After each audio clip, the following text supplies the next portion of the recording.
Come on. Oh. Hello, I'm Emily Jones from Gaming Unplugged UK, and I'm here to tell you about my favourite game, ThunderStone.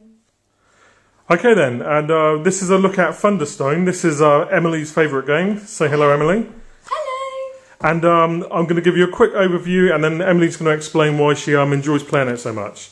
So basically, the idea of ThunderStone is it's a deck building game, and at the beginning of the game you start off with 6 cards. 6 militia, 2 daggers, 2 high rations, arm rations even, and 2 torches. And these cards form your deck. So you put them all together, and then once your deck's shuffled, here's a bit of a rubbish shuffle here, but every turn you get to do one of 3 options.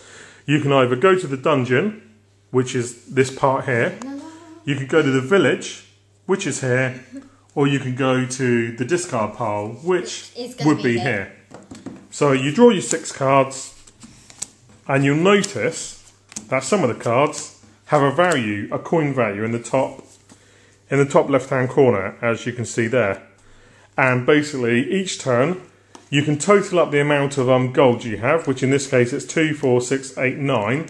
And then you could look at these cards, and they all have a value on them, as shown here in the middle. So this is 6.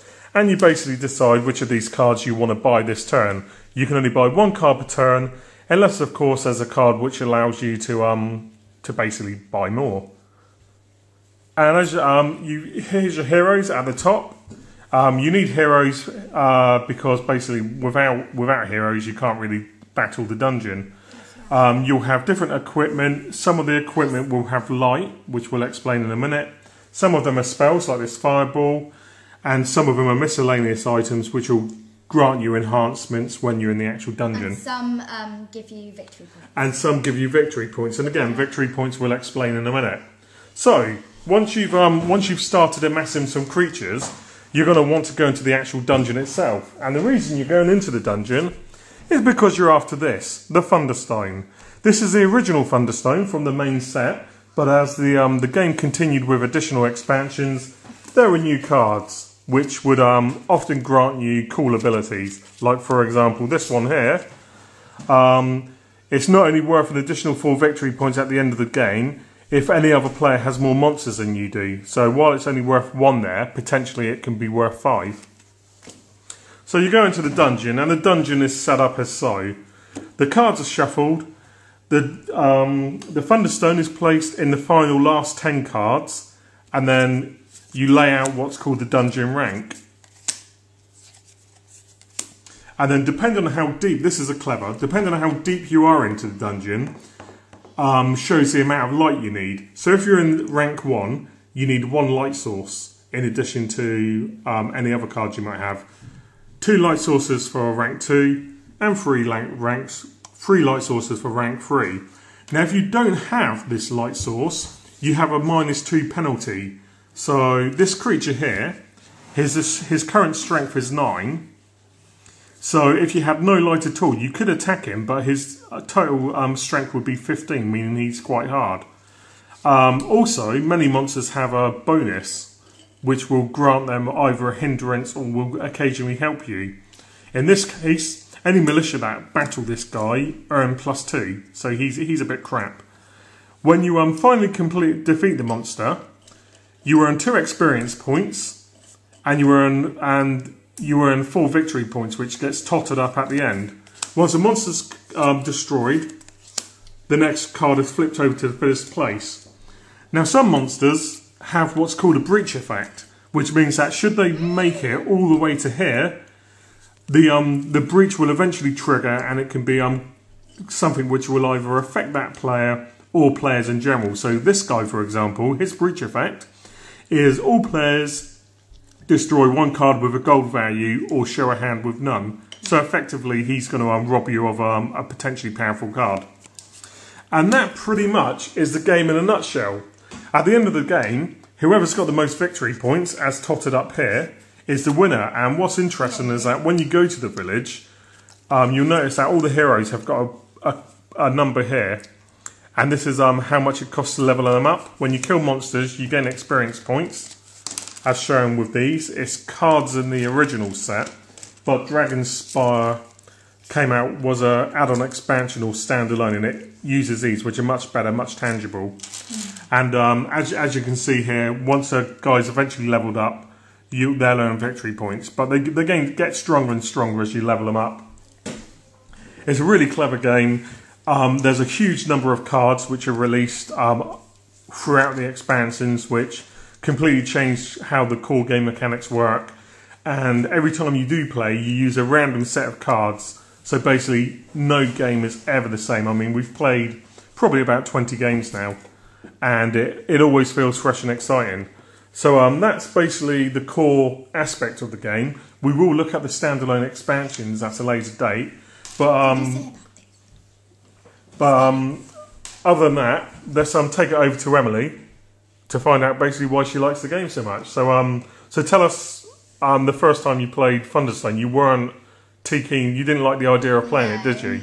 And why was that? Was that because of the theme? Yeah, probably. I thought it was a bit geeky and a bit like Dungeons and Dragons. Yeah, which obviously I like, but yeah, but I don't, and all of that. But now it's really fun. So what is it you like about the game? You know, does it help you in any way? I like it because of all the numbers and stuff. I like it because like every time there's new cards and new monsters, so it's like a new adventure in each game, and because I always win. Yeah, you are very good at it. I mean, why do you think that is? Do you think it's, you know, because you're good at maths anyway? It's quite a it's quite a maths orientated game. You know, there's a lot of trying to work out. Planning, I suppose, but I don't know. Maybe I'm just gifted.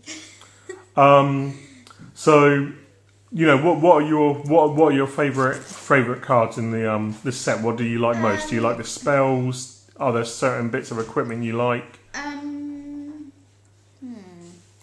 Might not be here, but I like fireballs, but then they're quite expensive. But I think. Okay. Right, the rest of the box. I mean, to give you an idea, we've got a few expansions. And as you can see, these are all different monsters. These are all different heroes, and these are all different village effects. So we've got.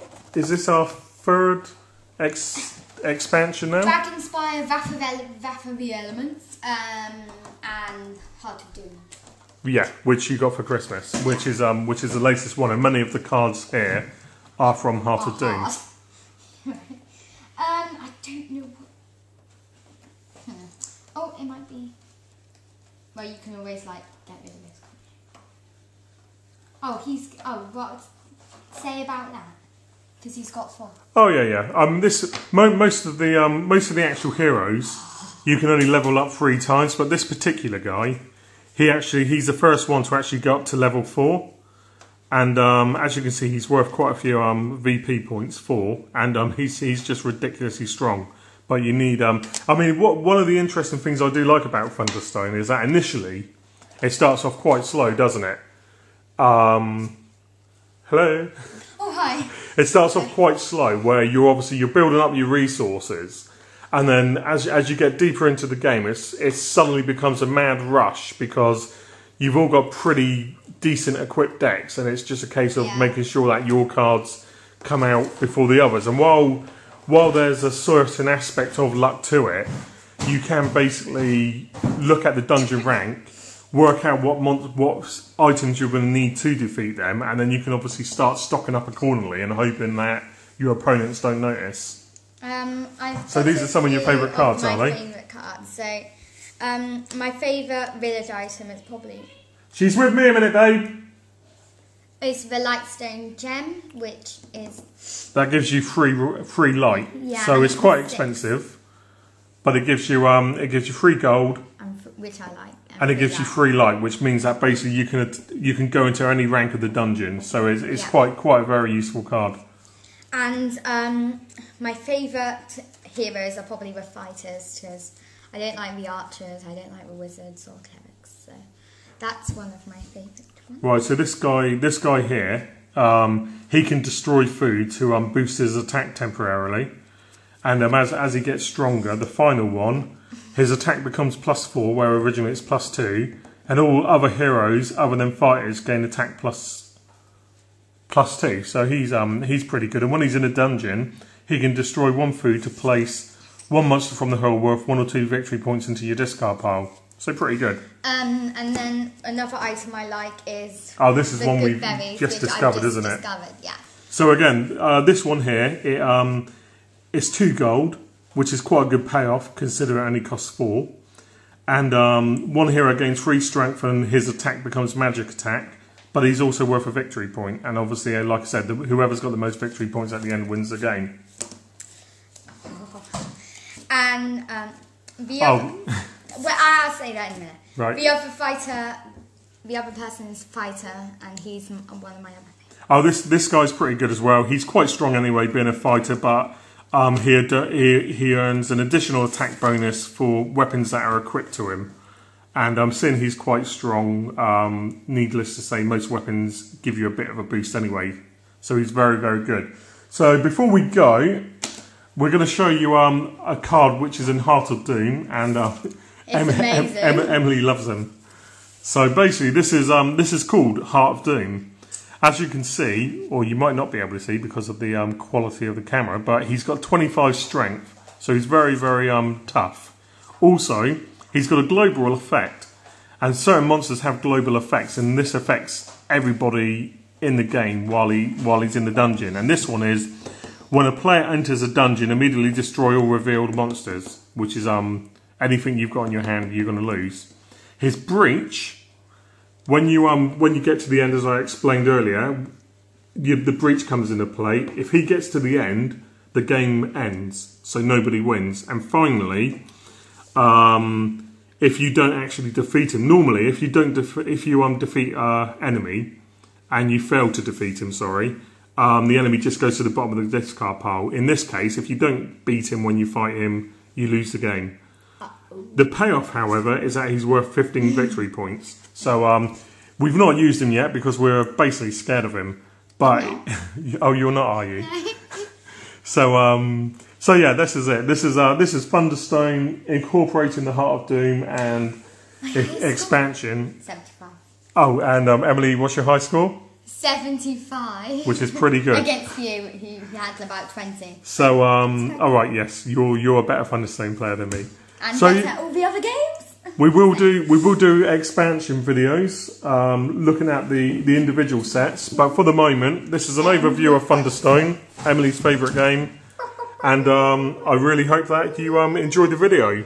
Obviously, if you did like the video, don't forget to rate, comment, and subscribe, and obviously check out my blog at Gaming Unplugged UK. This is Darren Jones from Gaming Unplugged UK, and I'll be back with more videos very, very soon.